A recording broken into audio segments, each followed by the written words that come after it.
UP में 2027 में होने वाले विधानसभा चुनाव के लिए बीजेपी ने रामनगरी अयोध्या में चुनावी बिगुल फूंक दिया है। दरअसल 2027 में होने वाले विधानसभा चुनाव के लिए बीजेपी प्रदेश अध्यक्ष पंकज चौधरी ने भगवान श्री राम की नगरी यानी अयोध्या में चुनावी बिगुल फूंका। अयोध्या में जनता और कार्यकर्ताओं को संबोधित किया। वहीं इस दौरान पंकज चौधरी ने जनता के प्यार को अपना कर्ज बताते हुए संकल्प लिया और कहा कि मुझ जैसे छोटे कार्यकर्ता को देश के सबसे बड़े प्रदेश की जिम्मेदारी दी गई। इसके लिए मैं केंद्रीय नेतृत्व का आभारी हूं। 2027 के चुनाव में इस स्नेह का कर्ज प्रदेश में फिर से भाजपा की सरकार बनाकर उतारेंगे और मोदी योगी के नेतृत्व में एक बार फिर सरकार बनेगी।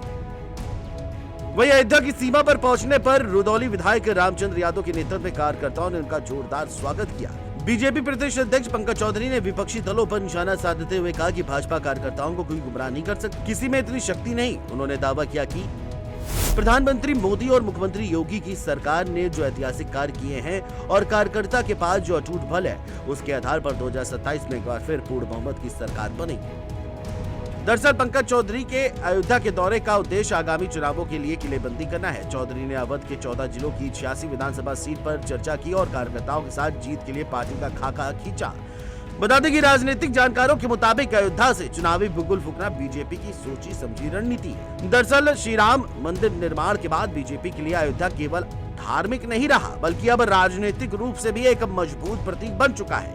लेकिन 2024 में सपा ने इसी किले में सेंध लगाई और यही के सपा विधायक अवधेश प्रसाद को पार्टी ने सांसद बनाया। हालांकि उपचुनाव में अवधेश प्रसाद की ही सीट बीजेपी के खाते में गई।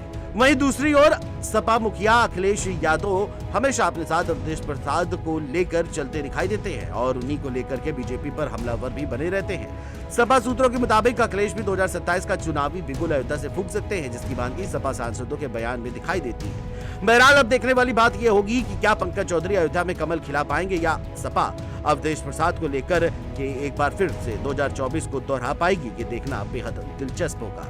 Desk report, JMD news.